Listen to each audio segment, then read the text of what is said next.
Kana nan banza ne fa kai. Account na nima 10,000 ne a ciki ka gane ko kuma wallahi kudin waya ne ban so in tura gaba ɗaya ko kuma in cire naira 100 a ciki. Amma da min tun jiya 100 zai saka ji. To ka bashi ka huta mana kema. Na tura masa na huta yanzu ai. Sa mana magdi. Mun zo cin magdi.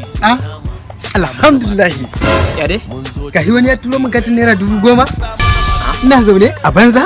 Akwai shagali kenan. Dama ban da sisi dama. Ki kira shi kamar godiya.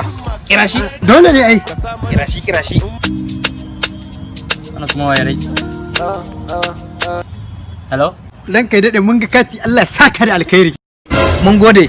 Mun gode sosai da abokin ka yana mar godiya. Mun gode. Abokina yana amma godiya. Gara mun shinji. Kai, na rantsi da Allah an kana saranta da lafiyar ka. Kudin nan ga da su. Da EFCC ne na gaya maka bana bane ba. Ai wallahi ba EFCC ba. Ko Buhari ne yazo kaza ko ma ku ne wallahi mun ci banza. Wallahi mun ci banza. Wai 10,000 naka ka tura wanda ban ba ma shi ba.